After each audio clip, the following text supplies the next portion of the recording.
یہ بات یاد رکھیں، یہ سبق ہے تقریر کا.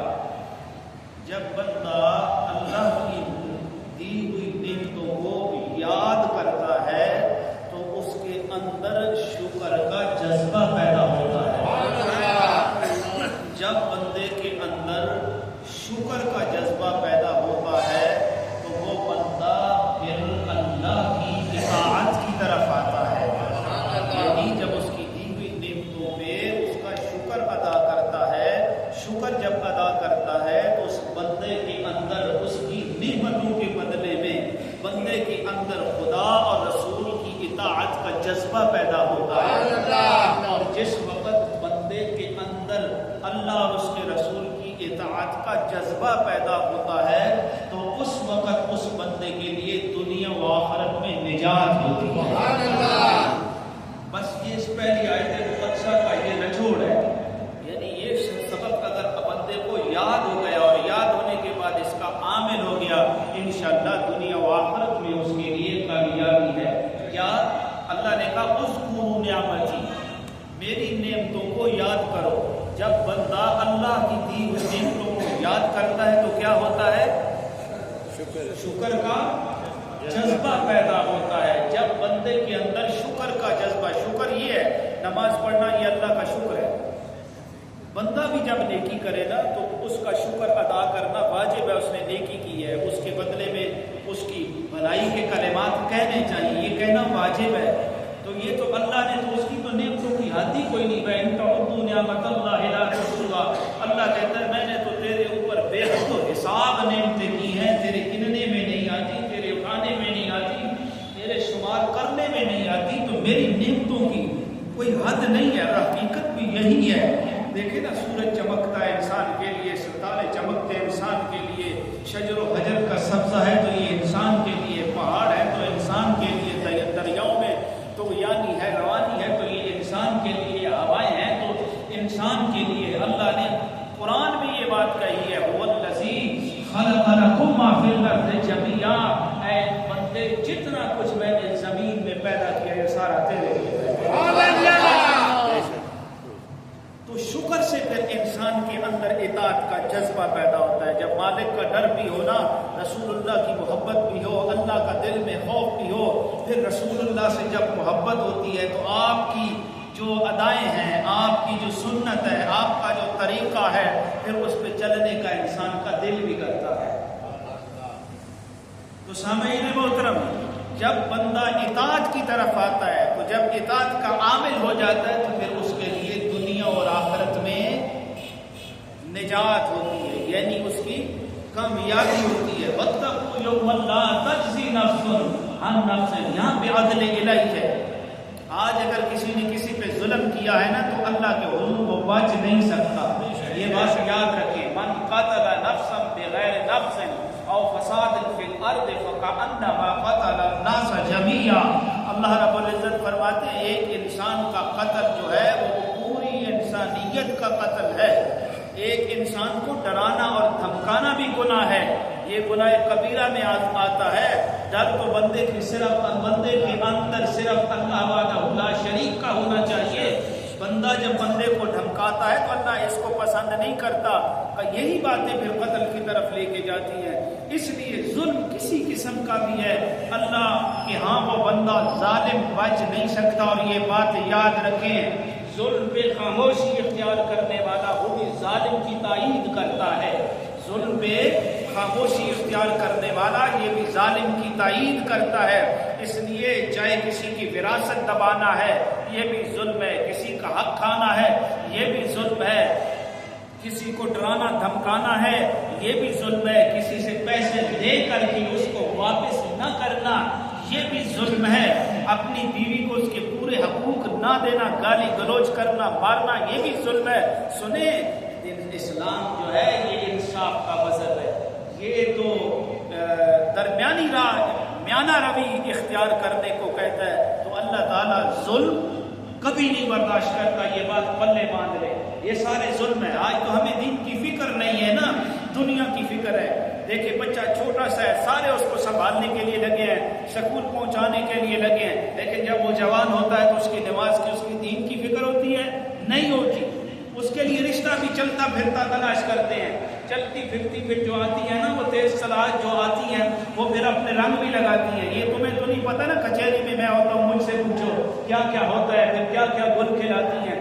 اگر دین والی آئے، بچہ بھی دین والا ہے، تو میں اللہ کی عزت کی قسم کھا کے کہتا ہوں باپ یا ماں جب مرتے ہیں تو اس کی دعا میں سب سے زیادہ جو دعا ہوتی ہے وہ ماں اور باپ کے لیے ہوتی ہے. دنیا دار تو بھول جاتے ہیں. اگر ختم پڑھنے کے لیے بھی کرائی کے بچے لے کے ہم آتے ہیں، جی جو مولوی صاحب 1000 روپے لینے پہ ہے، جی 2000 لینے پہ کہتا ہے چودھری صاحب میری طرفوں 50 ختم، چودھری صاحب میری طرفوں 40 ختم. وہ ظالمہ جڑا اپنے مئو واسطے نہیں پڑھنا یا ماسی واسطے نہیں پڑھنا، چودھری کی ماں چودھری جڑا وہ کوئی سونے نہ بن گیا یا اس نے آنے نہ پراسس کوئی واحد قسم نہ، صرف 1000 اور 500 کی بات ہے یا 2000 کی بات ہے، چودھری کو خوش کرنے کی والی بات ہے. 40 ختم، 40 دفعہ قرآن پڑھنا کوئی خالہ جی کا گھر ہے؟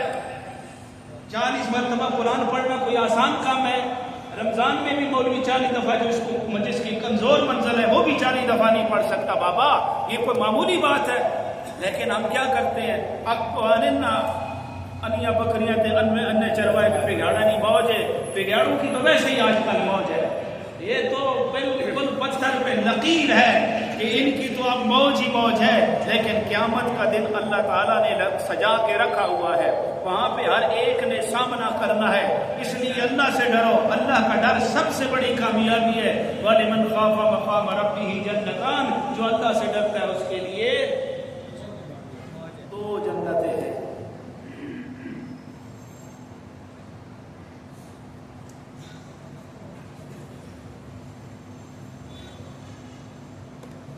تو سامعین محترم، وَاتَّقُوا يَوْمًا لَا تَجْزِي نَفْسٌ عَن نَفْسٍ شَيْئًا وَلَا يُقْبَلُ مِنْهَا.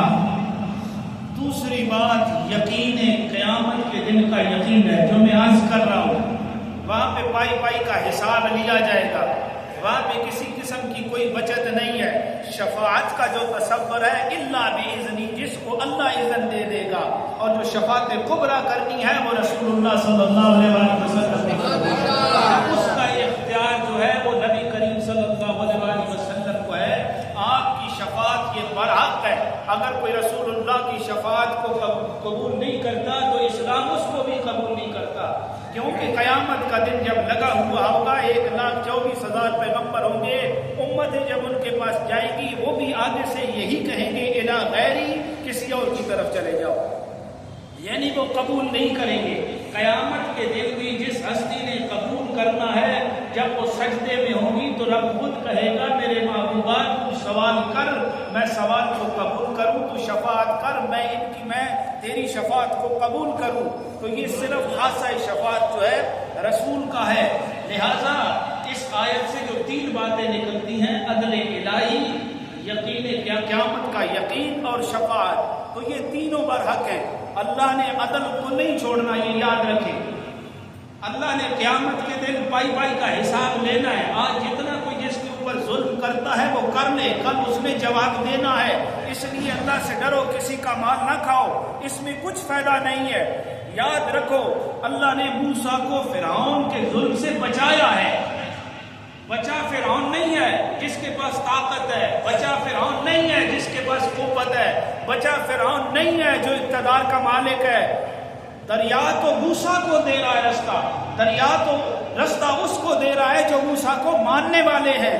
تو یاد رکھو بے بسی کے عالم میں جب ابراہیم علیہ السلام آگ میں جاتے ہیں، سنو توجہ ہے نا، بے بسی کے عالم میں جب ابراہیم اللہ کی ذات پہ توکل کر کے، بھروسہ کر کے، یقین محکم کر کے جب ابراہیم آگ میں جاتے ہیں تو وہ آگ ابراہیم کو جلاتی نہیں ہے. نمرود کا نام و نشان جلد مٹ جاتا ہے. اس کے بعد جو زندگی ہے وہ بھی سر پہ جوتے کھا کے گزارتا ہے.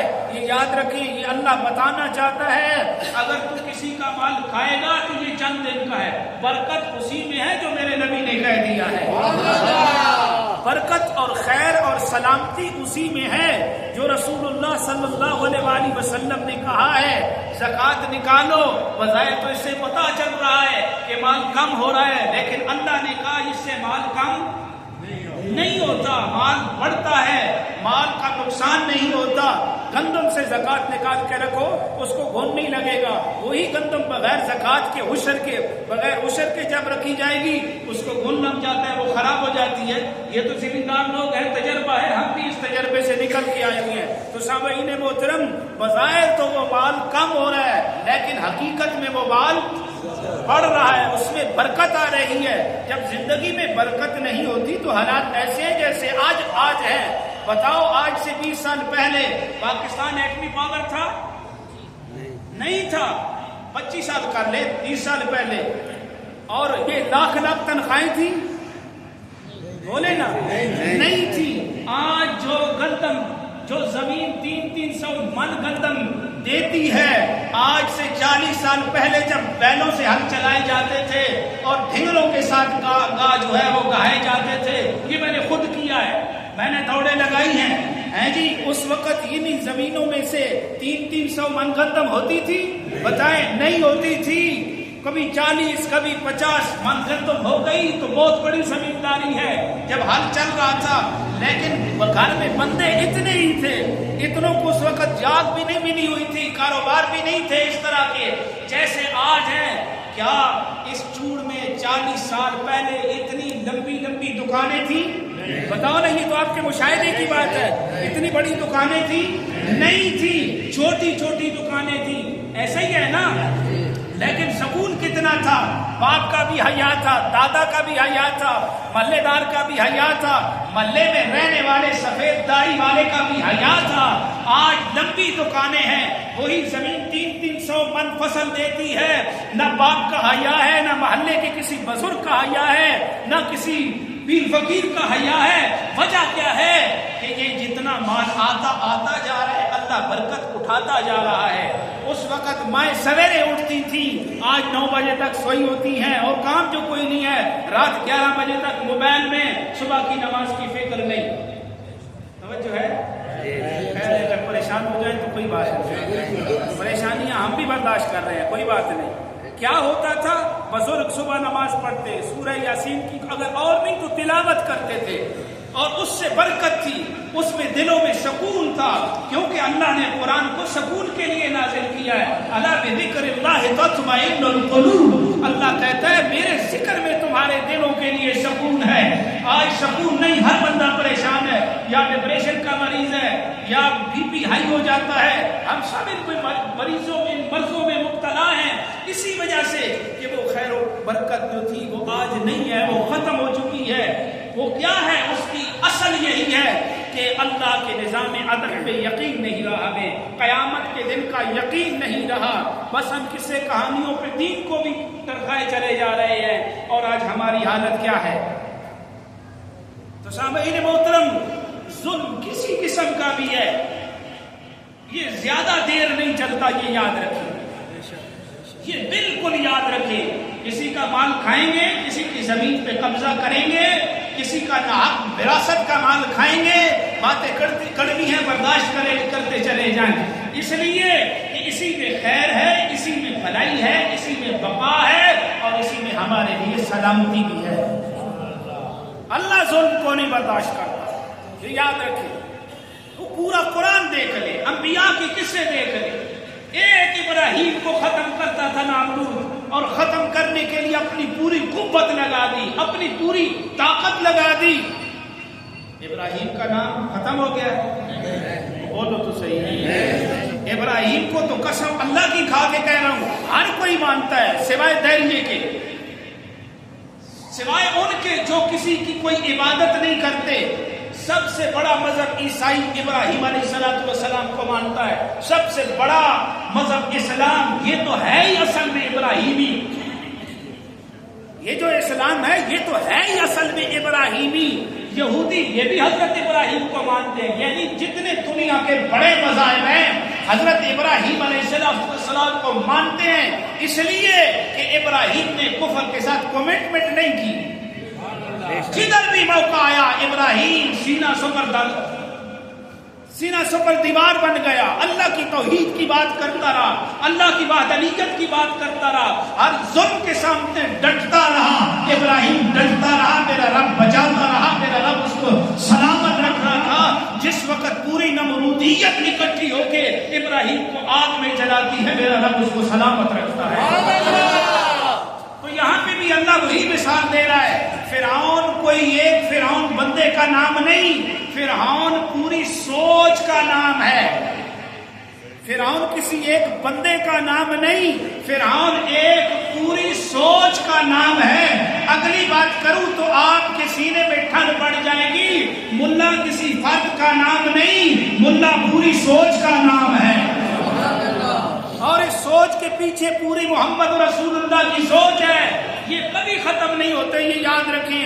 اللہ بھی قرآن میں یہ کہہ رہا ہے وَإِذْ نَجَّيْنَاكُمْ مِنْ آلِ فِرْعَوْنَ يَسُومُونَكُمْ سُوءَ الْعَذَابِ يُذَبِّحُونَ أَبْنَاءَكُمْ وَيَسْتَحْيُونَ نِسَاءَكُمْ وَفِي ذَلِكُمْ بَلَاءٌ مِّن رَّبِّكُمْ عَظِيمٌ۔ وَإِذْ نَجَّيْنَاكُمْ مِنْ آلِ فِرْعَوْنَ، جس وقت فرعون تم پہ ظلم کرتا، برا سلوک کرتا، یسومونکم سوء العذاب، تمہیں دردناک قسم کا عذاب دیتا، یذبحون ابناءکم، تمہارے بیٹوں کو ذبح کر دیتا، ویستحیون نساءکم، اور تمہیں ذلیل کرنے کے لیے تمہاری عورتوں کو زندہ چھوڑ دیتا۔ یہ اس وقت کی بات ہو گئی ہے۔ یسومونکم سوء العذاب یذبحون ابناءکم ویستحیون نساءکم وفی ذلکم بلاء من ربکم عظیم۔ اور یہ تمہارے رب کی طرف سے بہت بڑی آزمائش تو ہے نا۔ دیکھو بچوں کو زندہ ذبح کرنا، بچوں کو ذبح کر دینا، اور عورتوں کو اپنی عیاشی کے لیے اور ان کو تنگ کرنے کے لیے، گھروں کی لونڈیاں بنانے کے لیے زندہ چھوڑ دینا، یہ کوئی معمولی بات ہے؟ لیکن اللہ کہہ رہے ہیں یہ آزمائش تھی۔ وَإِذْ فَرَقْنَا بِكُمُ الْبَحْرَ فَأَنْجَيْنَاكُمْ مِنْ آلِ فِرْعَوْنَ، پھر ہم نے دریا کا سینہ پھاڑ دیا اور ہم نے تمہیں فرعون کے ظلم سے نجات عطا کر دی۔ اب جب آگے دریا ہے، پیچھے فرعون کی طاقت ہے، فرعون کی قوت ہے، فرعون کی فوجیں ہیں، اور موسیٰ بے سر و سامانی کی حالت میں، بے سر و سامانی کی حالت میں موسیٰ علیہ السلام سمندر کی طرف رخ کرتے ہیں۔ رب ذوالجلال نے فرمایا اے میرے موسیٰ تو دریا کے اوپر اپنا ڈنڈا مار، دیکھ پھر میرا ڈنڈا کیا کرتا ہے۔ سبب تو ڈنڈا ہے لیکن مسبب الاسباب میرے رب کی ذات ہے۔ حقیقت میں تو یہ اسباب کون پیدا کرتا ہے؟ اللہ بولے نا، اللہ کرتا۔ مجھے پتہ ہے آپ بریلوی ہیں، آپ اس بات سے یہ ہضم نہیں ہوتی آپ کو، لیکن یاد رکھیں مسلمان کا یہ عقیدہ ہے رازق اللہ کی ذات ہے، موت و حیات کا مالک اللہ ہے، تیرے نفع نقصان کا مالک اللہ ہے، تجھے رزق دینے والا اللہ ہے، جو تیرا اللہ کرتا ہے کائنات میں کوئی وہ دوسرا نہیں کر سکتا۔ اس لیے اپنے اس عقیدے کو مضبوط کریں، بے نیاز ہے وہ، جیسے جس کو جس طرح چاہے وہ دینے پہ قادر ہے، وہی وحدہ لا شریک ہے، اس کی ذات میں، اس کی صفات میں اس کا کوئی ثانی نہیں۔ وہ اللہ کہہ رہے ہیں وَإِذْ فَرَقْنَا بِكُمُ الْبَحْرَ فَأَنْجَيْنَاكُمْ وَأَغْرَقْنَا آلَ فِرْعَوْنَ وَأَنْتُمْ تَنْظُرُونَ، ہم نے آل فرعون کو غرق کر لیا اور جو پیغمبر کے ساتھ لگ گئے تھے ان کو ہم نے بچا لیا ہے۔ آج بھی تمہاری کامیابی اسی بات کے اندر ہے، جو پیغمبر کے ساتھ لگتے جائیں گے، جو پیغمبر کی بات کرتے جائیں گے، جو پیغمبر کے قریب ہوتے جائیں گے، دن آج بھی ان کا ہے، قیامت والا بھی ان کا ہے۔ یہ یاد رکھیں، ہماری بقا، ہماری سلامتی، ہماری عزت بھی رسول اللہ کی تعلیمات میں ہے، کسی غیر کی تعلیم میں، کسی غیر کی تعلیم میں نہیں۔ اللہ بھی اگر خوش ہوتا ہے تو پیغمبر کی تعلیمات پہ چلنے والوں میں خوش ہوتا ہے۔ تو دعا ہے اللہ تعالی ہمیں فہم عطا فرمائے اور ناسمجھوں کو سمجھ عطا فرمائے۔ جزاکم اللہ خیر، جزا بارک اللہ فیکم۔